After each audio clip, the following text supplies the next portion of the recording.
La exposición va a estar dividida en tres partes, que la primera es breve, la segunda es la más extensa, me parece, y la tercera que también es una especie de síntesis, pero que aporta de manera comprensiva, me parece, a lo que intentaré mostrar en las dos primeras partes.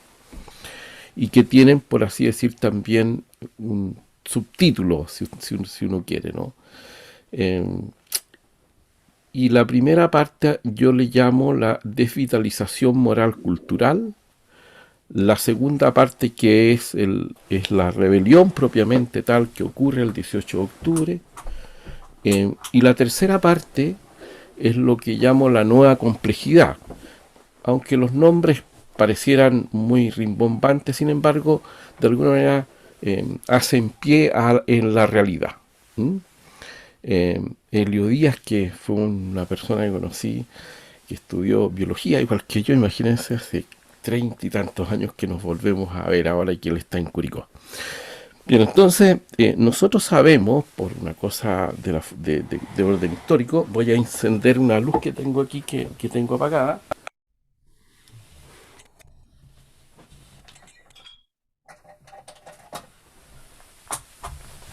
para que haya una mejor visualización.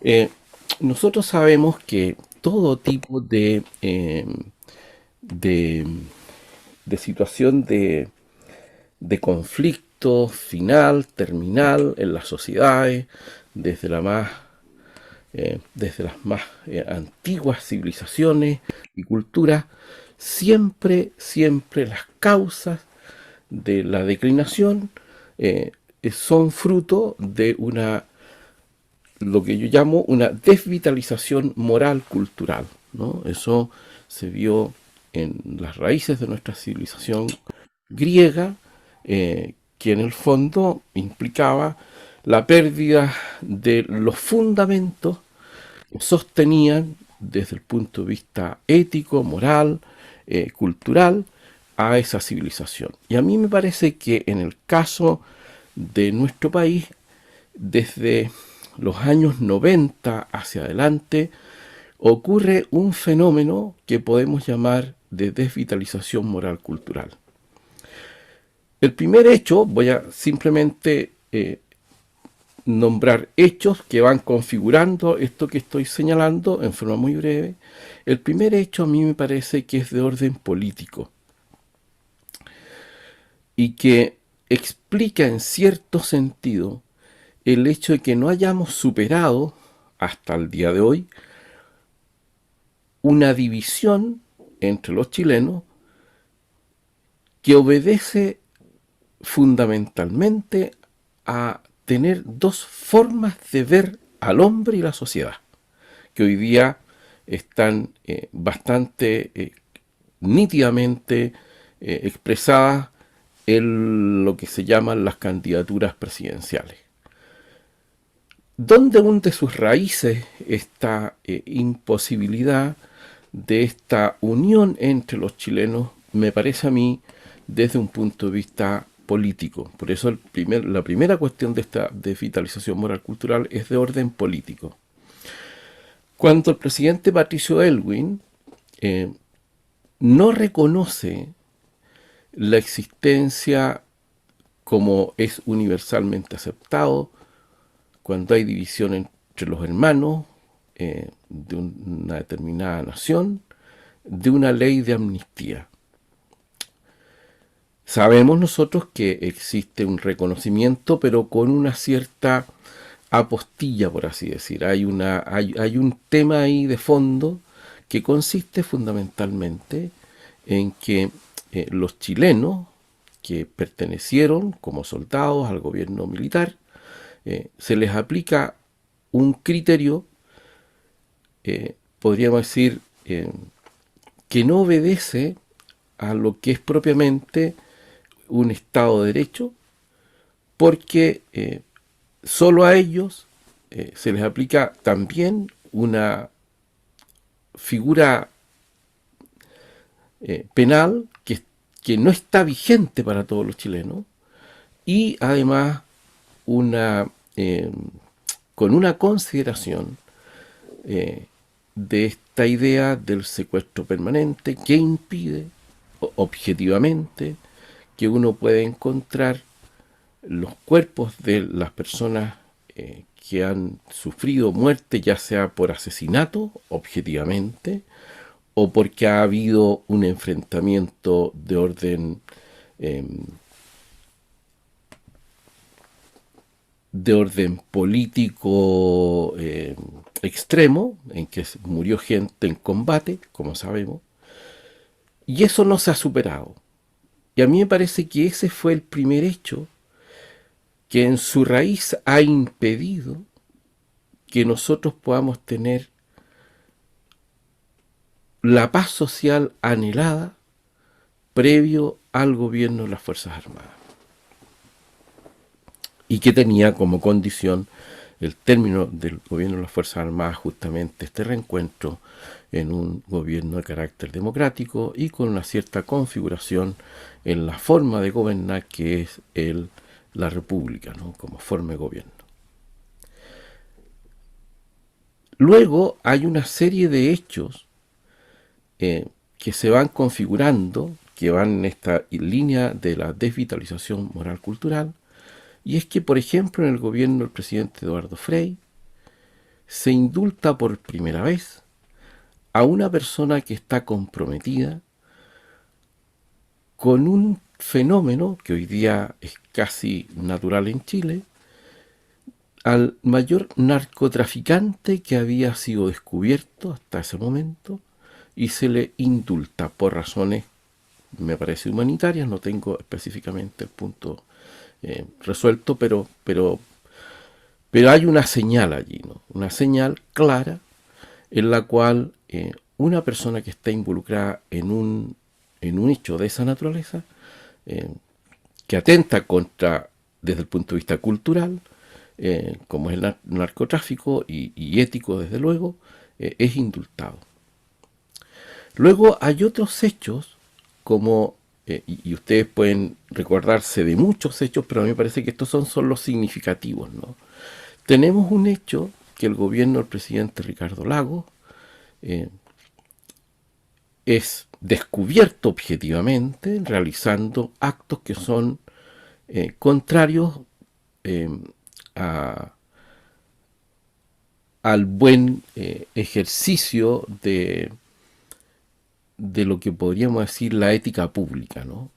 En que objetivamente hubo un fenómeno de corrupción en el gobierno del presidente Lagos, no uno, sino que varios fenómenos que tenían que ver con la corrupción, y con el famoso hecho del el pago, que no era a través de una vía de carácter legal, que era el pago de los sobresueldos. Es decir, allí se aplica el viejo dicho que el fin justifica los medios, ¿no? Es decir, que porque se pensaba que se iba a hacer algo bueno para el país, y sin embargo se utilizaba un instrumento que no estaba contemplado desde el punto de vista de la, que podríamos decir, la administración pública o el derecho público, y por lo tanto se atentaba objetivamente contra la ética pública, y obviamente fueron hechos de corrupción que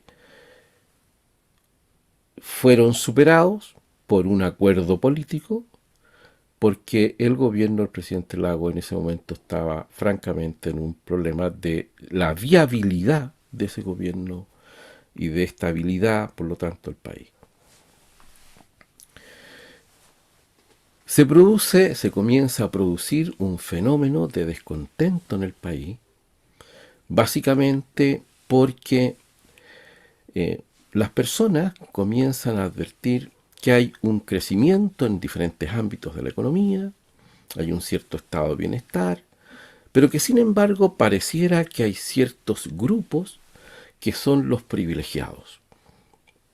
Nos aparece también allí la figura del actual presidente de la República, que tiene objetivamente, está en entredicho en esa época, por la realización de actos en los que utiliza información privilegiada. Asunto también por ejemplo el caso Chispas, en los cuales también participan personas que hoy día aparecen abiertamente como personas que tienen un alto poder adquisitivo y que incluso tienen, por así decir, la falta de delicadez humana de aparecer como guardianes de la ética y la moral pública. No quiero dar nombres porque me parece que no es el punto, pero están en la plaza pública hoy día. Tenemos el fenómeno de la financiación irregular de la política, en la cual evidentemente cuando eso ocurre está siempre aparejado el tema de la posibilidad que hayan poderes que no son los propiamente institucionales, quienes estén comprometidos en el orden de gobernar conforme al bien común, sino que más bien hay intereses, ¿no? Que eso también lo advertimos. Tenemos hechos que son objetivos, avanzamos en el tiempo, en que aparece desde la perspectiva del gobierno de la presidenta Bachelet una afirmación que es francamente preocupante, en que se señala en que si no se va a estar en el gobierno, con un pie en el gobierno y otro en la calle. Es decir, aparece una primera fenómeno de tensión en que la política pareciera que comienza a aparecer como una forma estragada, equívoca, en que la violencia puede ser una aliada de la política para mantenerse en el poder. Eso es dicho por la presidenta Bachelet. Si uno avanza en el tiempo, advierte también otros fenómenos que tienen que ver con el poder judicial, en que tenemos un presidente del Senado en una oportunidad, que de hecho hoy día mismo aparece una entrevista de él en el diario La Tercera, me parece, en que se recuerda que de alguna manera él considera que la violencia de algún modo ayudó a crear las condiciones para que hubiera ese acuerdo de la paz social y la nueva constitución. Esa persona estaba involucrada en un hecho penal real y no tuvo ninguna sanción desde el punto de vista del Estado de Derecho.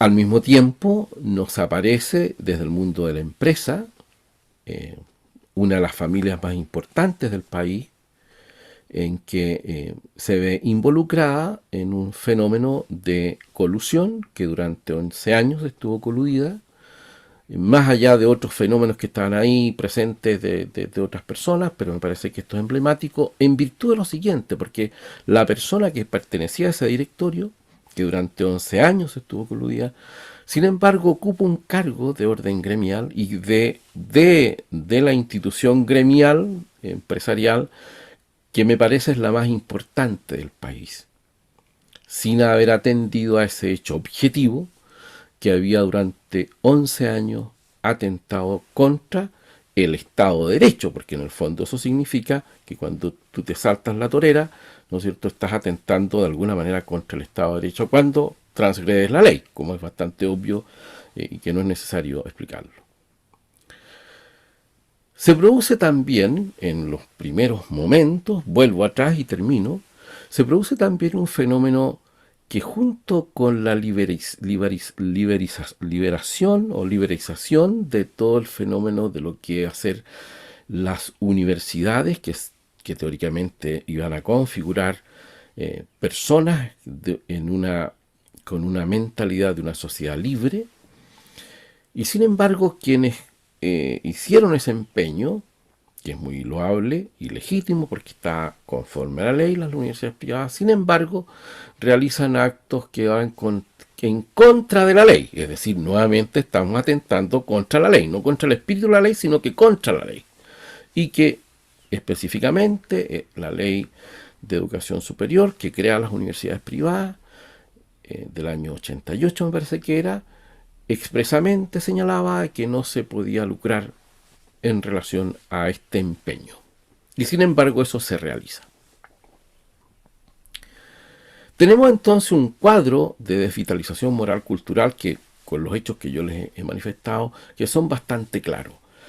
Y se añade a ello el hecho cierto que el bastión que podría, ¿no es cierto?, contener desde el punto de vista moral el orden de la sociedad, que es la Iglesia Católica, que se ve involucrada en estos fenómenos de el atentado vil a la inocencia de personas, que es bastante generalizado y está básicamente, también hay que decirlo, presente no de manera universal en la Iglesia, sino que en algunos países como por ejemplo Chile, como por ejemplo Irlanda, en Estados Unidos, en Boston, y algunos otros lugares que son bastante acotados, que es lo último que se vio, ¿no es cierto?, en este tiempo. Pero en fin,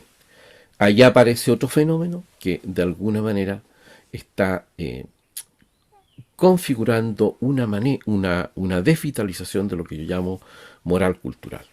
Termino esta primera parte porque creo que hay un hecho, sin embargo, que me parece a mí que es un punto de inflexión, es que ocurre, que es un hecho político, cuando una niña, estudiante, le arroja un jarro de agua a la ministra de Educación del momento, y no tiene ningún tipo de sanción y ningún tipo de clarificación respecto de ese hecho que es francamente repudiable,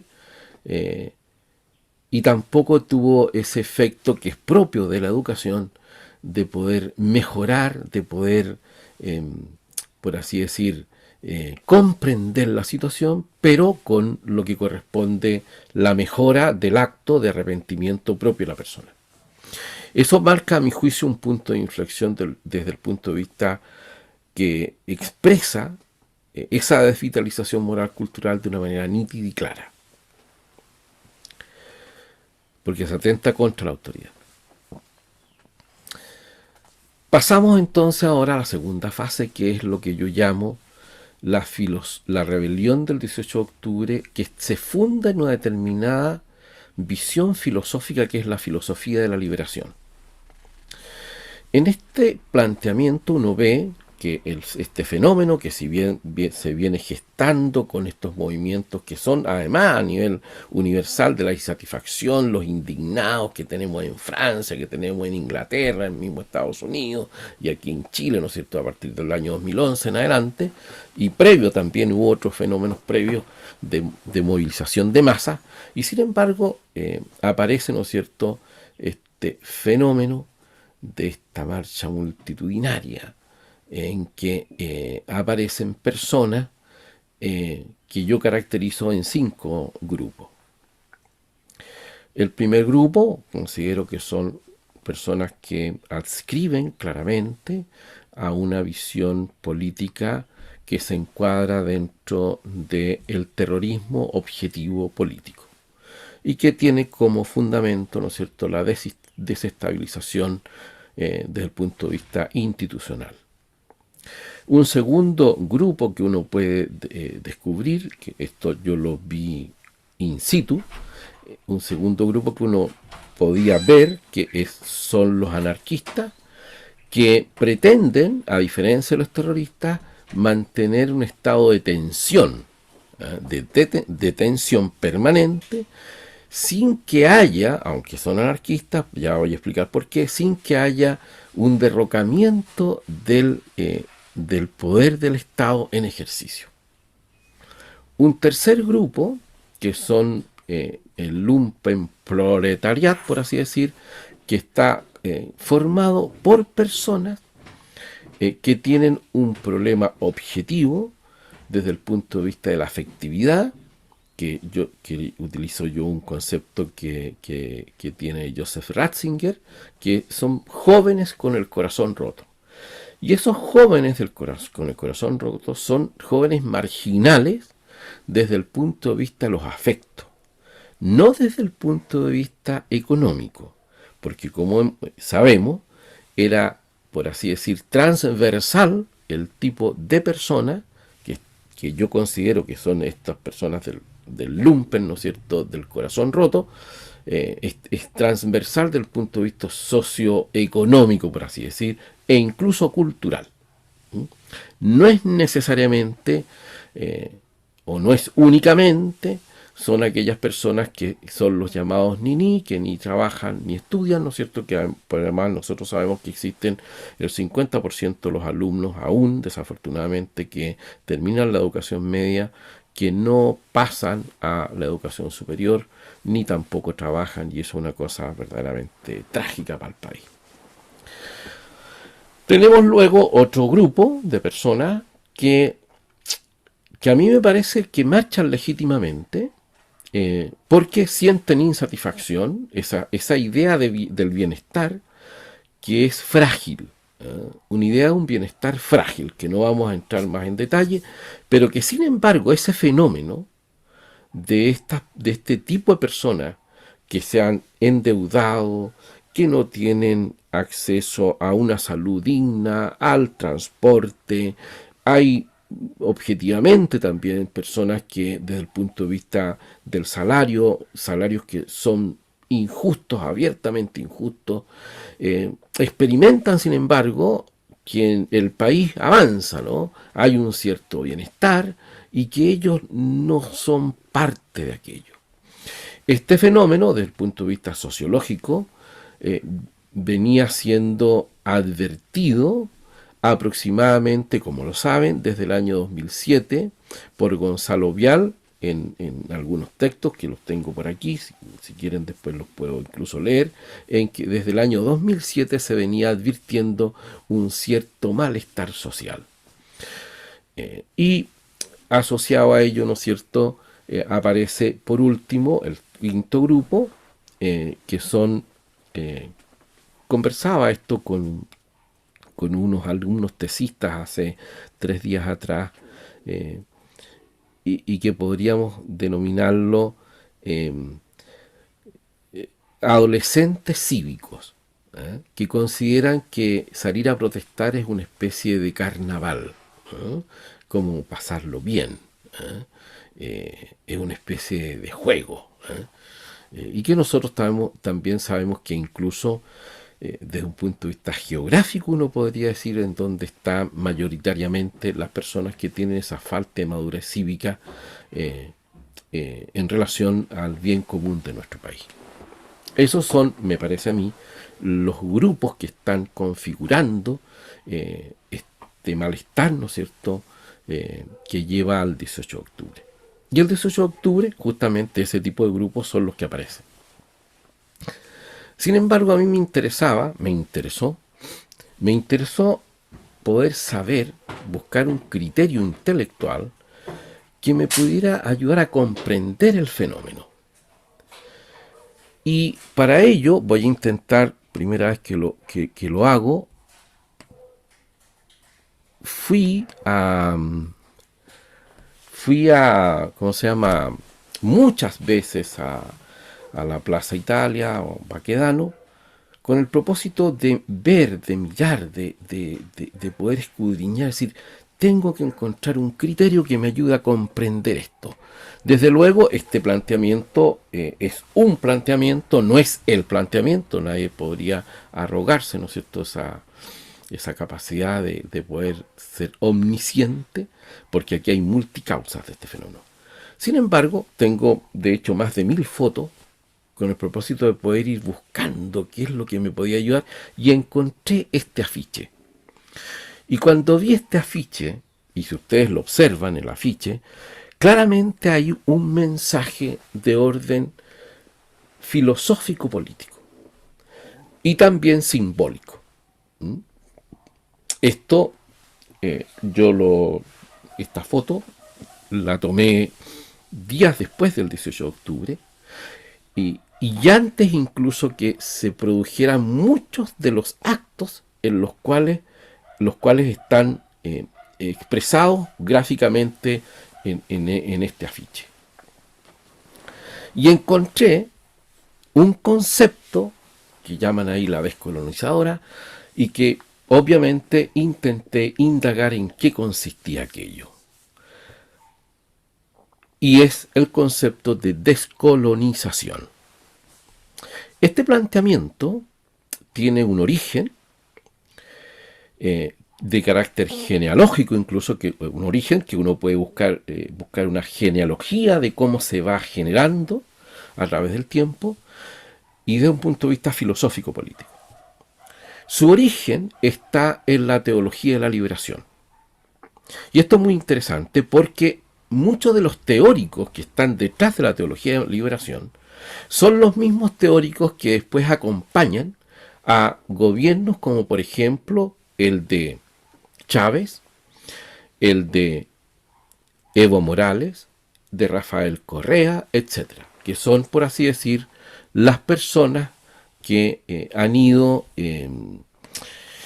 ayudando en la formulación de una visión filosófico-política para organizar esos procesos revolucionarios, porque eso es lo que son. La teología de liberación nace en los años 60, como sabemos, que viene, sin embargo, de una influencia básicamente alemana, no es algo propiamente nuestro,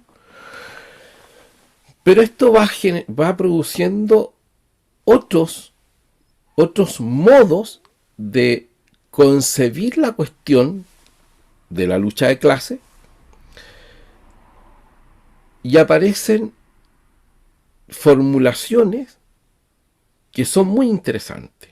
De la teología de la liberación pasamos a la sociología de la explotación. Es el itinerario.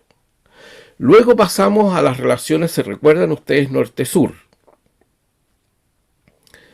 Posteriormente aparece la ¿cómo se llama esta? La educación de la liberación, pero que no es el término correcto, que Paulo Freire, que es el teórico que más resalta, ¿no? Luego de eso nos aparece la filosofía de la liberación. Posteriormente está una ética de la liberación y finalmente una política de la liberación. Como advierten, hay un fenómeno, hay una genealogía, no un fenómeno, hay una genealogía intelectual que permite explicar el cartel, que es un fenómeno de la descolonización. ¿Y en qué consiste aquello? Consiste, como ya se advierte, en que el fenómeno de la colonización hay que derribarlo. Hay que volver al origen. Y ese volver al origen se produce de una manera que está descrita y se plantea del siguiente modo. El marxismo clásico, los llamados socialismos reales, requieren una nueva reformulación. Cuando estoy hablando ahora no me refiero ni al neomarxismo de Gramsci y de otros teóricos que son bastante conocidos, que ahora no me acuerdo, un argentino que hay por ahí. Me estoy refiriendo exclusivamente a una corriente dentro de este planteamiento que está en la base, a mi juicio, del fenómeno de la revolución del 18 de octubre y que, por lo demás, no he visto que haya sido analizado por los teóricos o los analistas de turno. Quizá porque no han ido al hecho mismo, ¿no? Al lugar de los hechos en que se produjo ese fenómeno. ¿Qué dicen? Sostienen que ahora hay la lucha de clases se mantiene, pero con una nueva versión que va a ser el opresor y la vida. Cuando ustedes analizan, y esto es muy interesante, voy a ir haciendo acotaciones para que sea más comprensivo esto, es el poder y la vida, el opresor y la vida. Capitalismo y vida. Ya no es obrero, es vida. Cuando ustedes analizan los programas de Rafael Correa, de Evo Morales, de Chávez y el de Gabriel Boric, en la primera parte del programa de Boric, que no está, aparece que el ideal de él, esto a la gente que estudia filosofía les va a parecer interesante, o que son filósofos, que es el buen vivir. ¿Ah? El ideal del buen vivir, o del vivir bien. Ese es el ideal. Porque la cuestión central es que ese oprimido lo que quiere es el buen vivir. Y que tiene un correlato, desde el punto de vista de la configuración del Estado, del que podríamos llamar un Estado ecológico. Ya vamos a volver sobre este punto. La pregunta entonces es, ¿cómo se produce este fenómeno de la descolonización? Hay una descolonización de un punto de vista ontológico, epistemológico, educativo o cultural y político. No voy a desarrollar esos puntos porque no tenemos tiempo para eso. Pero así está diseñado, así está pensado. No es simplemente un acto de indignación. De lo que se quiere hacer en realidad es establecer una nueva civilización. Y para establecer esa nueva civilización se requiere un elemento que es el que va a mantener durante al menos 2 centurias, así es como lo plantean ellos, esa tensión hacia esa nueva civilización, que es el elemento mesiánico y mítico, que también estaba presente en el marxismo tradicional. ¿Cuál es la diferencia? En que se pretende ampliar, por eso se llama ahora el vivir bien, o el bien vivir, ampliar la categoría exclusivamente económica que está presente en el marxismo. Y ahora esa ampliación está en el ámbito de los pueblos llamados originarios, de las personas que tienen una opción del punto de vista de la teoría del género sexual distinta, de aquellas personas que son mujeres y consideran que están siendo oprimidas. También aparecen aquí el fenómeno ecologista, ¿no? Animalista, desde el punto de vista filosófico hay una especie de desontologización, porque hay una especie de panteísmo filosófico. Hay alguien que tiene el micrófono encendido, Joaquín, te voy a silenciar, si pudiera silenciarlo. Bien, entonces se produce ese fenómeno. Esto es muy importante, porque en el fondo nos aparece ahora un concepto que es el concepto de pueblo. Como ustedes han de saber, el concepto de pueblo es un concepto que desde el punto de vista del marxismo se aplica básicamente y nace en Latinoamérica. Porque el planteamiento, ¿no es cierto?, del marxismo clásico, de esa lucha entre el obrero y el patrón, estaba concentrada en Europa.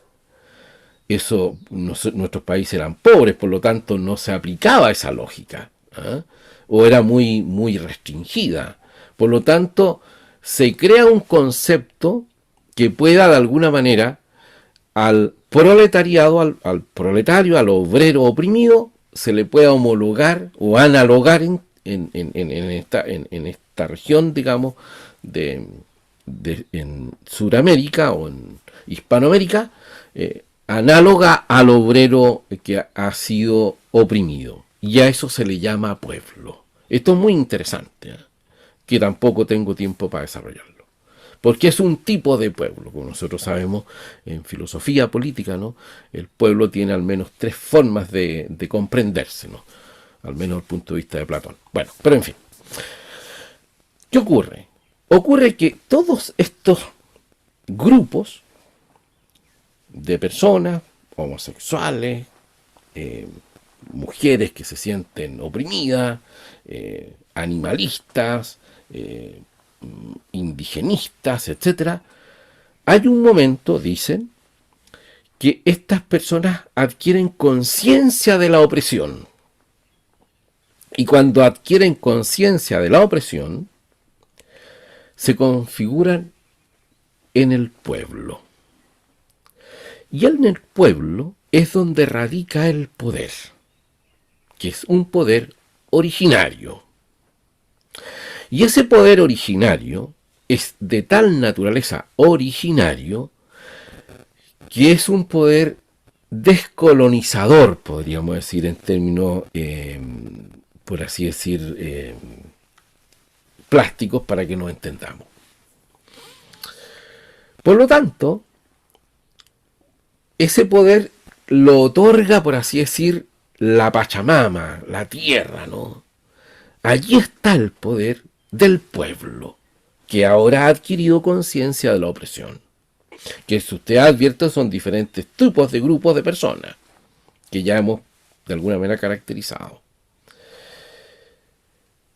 Cuando uno advierte el modo en que se hacen del poder, cuando se inviste el poder, del poder a Rafael Correa, a Evo Morales y al mismo Chávez,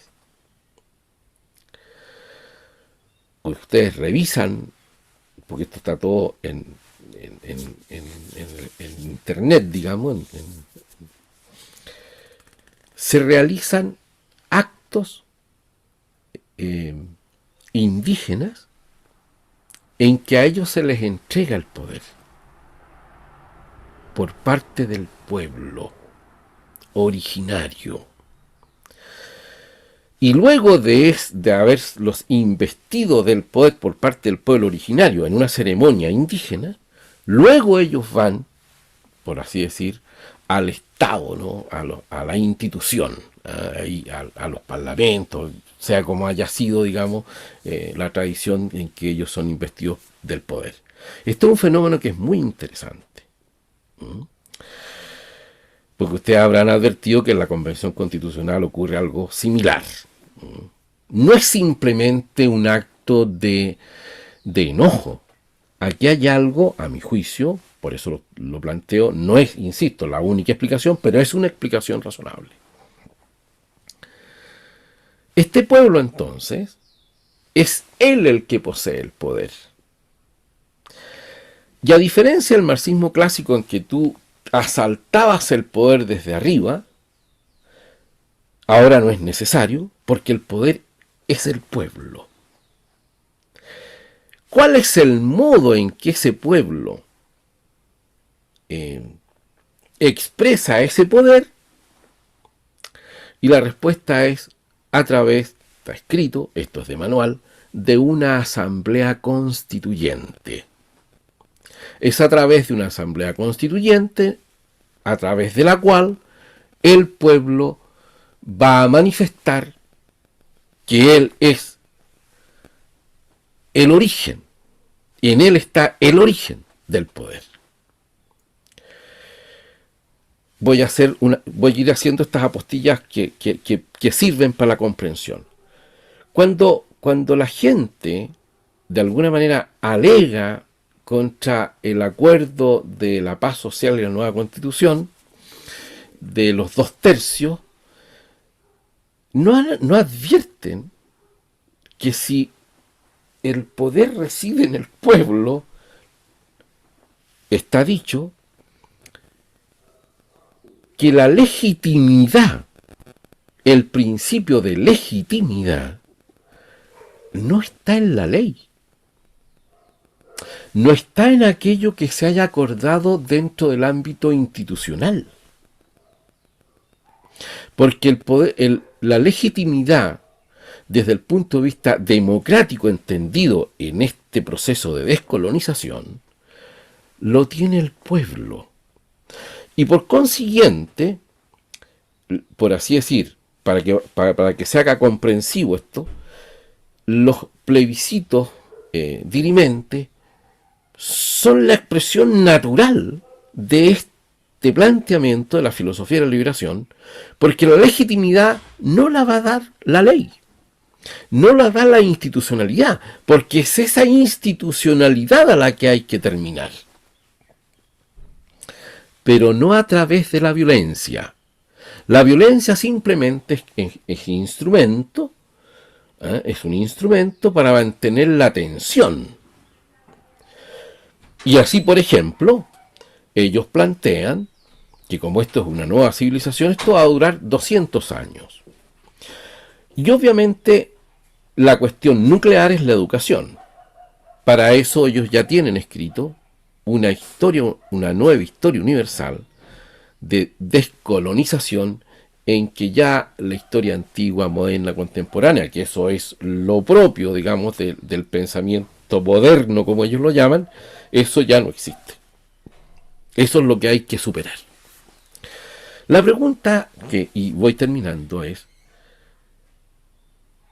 y desde esta perspectiva, en el ámbito de la educación, de la economía, de la política, ¿cómo se transita hacia allí? Y la respuesta es muy obvia, no se sabe.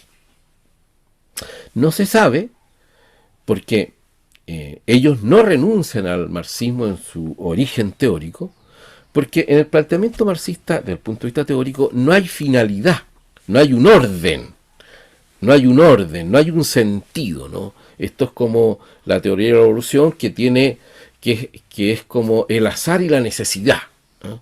Por decirlo de alguna manera, ¿no? No hay un sentido, no se sabe cómo hay que hacer esto. Hay que simplemente hacerlo. A las personas habitualmente les preocupa el tema económico. Bueno, en este planteamiento, el tema económico va a seguir existiendo la propiedad privada. Porque se sabe que esto no se puede lograr de un día para otro. No es la revolución total. Es progresiva. Va a ser progresiva. Y esto está escrito. Es algo escrito que está pensado, está trabajado, y el ejemplo paradigmático, que es como el laboratorio en el cual estas ideas se están llevando a cabo, es Venezuela. Esto es interesante porque, no por Venezuela mismo, sino por lo que voy a decir ahora, y lo que está ocurriendo en Chile en este momento. Ocurre que a Venezuela marchan los jóvenes que van a ser los que van a llevar adelante el movimiento Podemos en España. Ellos se embeben, vienen a Venezuela a ver de qué va el asunto. Y curiosamente, los jóvenes nuestros del Frente Amplio, bajo sus diversas denominaciones, son los hermanos o primos hermanos del Podemos. No van directamente a Venezuela, sino que a través de sus primos hermanos llega este planteamiento a Chile, que tiene una expresión concreta, que ahora les va a parecer tan obvia, ¿no? Lo que importa son los territorios. Y esa experiencia política de los territorios la toman de Fray Beto, que tenía más de 100.000 comunidades en Brasil. La pregunta que uno podría hacerse, ¿qué pasó con el Partido de los Trabajadores en Brasil?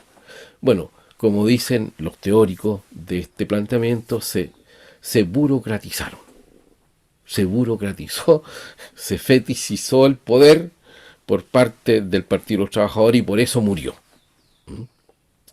¿Y qué es lo que es la explicación? Es la explicación que dan de por qué cayó la Unión Soviética, ¿no es cierto? Y todos los países detrás de la cortina de hierro, porque en el fondo nunca uno entiende para dónde va el asunto, pero que no hacerse cargo de la responsabilidad de la cuestión.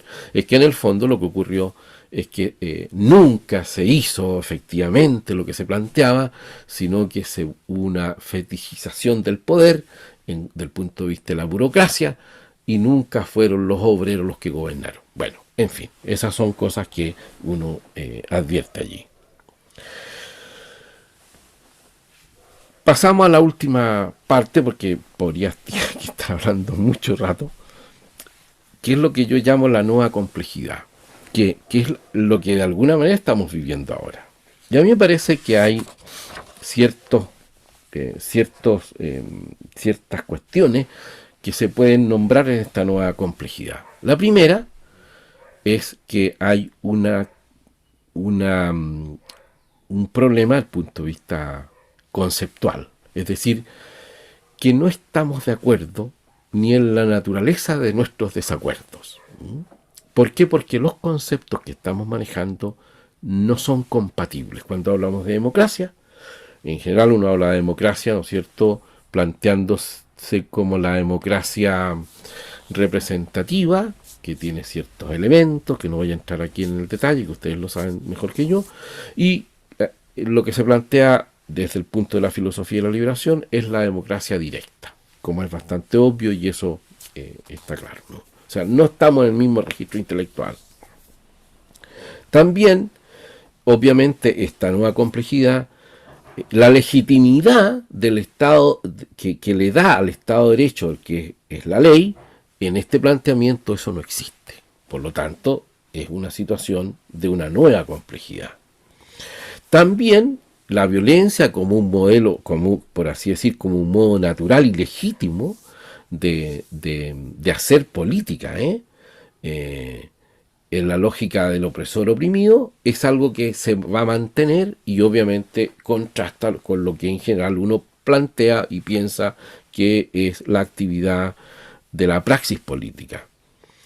También aparece, ¿no es cierto?, en esta nueva complejidad una desnaturalización de lo simbólico, de lo real y también de las instituciones, que ahí tampoco estamos de acuerdo en esa cuestión.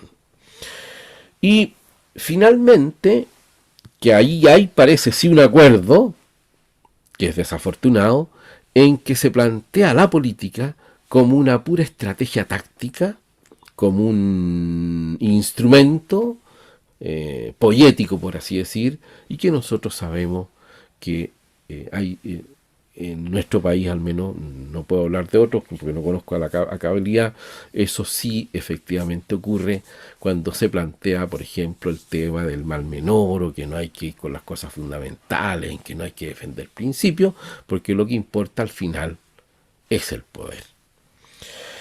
Y finalmente, me parece a mí que hay cuatro ideas, cuatro conceptos de esta nueva complejidad, y ahora termino, que representan lo que estamos viviendo. Los tengo por aquí anotados. El primero es lo que se llama, esto lo saqué de un profesor de Barcelona, pero que lo completé, por así decir. El primero es la incertidumbre. Y a mí me parece que sí, bien, este fenómeno de la nueva complejidad en que una primera nota es la incertidumbre, pero sin embargo aquí, desde la perspectiva que a mí me parece que hay que entender al hombre y la sociedad, hay que completarla con la esperanza y la confianza en las personas. El segundo fenómeno es la volatilidad. Esa volatilidad, sin embargo, a mí me parece que se puede, darle un sentido, así como a la incertidumbre se le da un sentido con la esperanza, a la volatilidad se le da un sentido con el fenómeno de la seguridad y de la permanencia de algunas cuestiones que son relevantes, ¿no? Fundamentalmente en principios, que no es rigidez, sino que es lo permanente, ¿no? Que da esa seguridad que permite que uno pueda desarrollar toda la capacidad de la libertad humana, ¿no? El tercer elemento que está presente en esta nueva complejidad es la complejidad misma, ¿no? Esta dificultad, esta falta de entendimiento del sentido de las cosas y también de las instituciones. Y frente a eso, me parece a mí que lo que hay que hacer es la desburocratizar las instituciones para que efectivamente puedan ordenarse el Estado al bien común que le corresponde y está al servicio de las personas. Y finalmente hay un cuarto elemento que está configurando esta nueva complejidad, que es la ambigüedad. Y a la ambigüedad me parece a mí que se le puede dar sentido con la certeza. y fundamentalmente en el ámbito del florecimiento de la libertad en los países, es lo que nosotros llamamos la certeza jurídica. Bien, con esto doy término a mi exposición, perdónenme la extensión, pero claro, en esta segunda parte, ¿no?, que era la filosofía de la liberación y las fuentes, me parece a mí, filosófico-políticas de la revolución de la rebelión del 18 de octubre, ahí hay mucho todavía paño que cortar.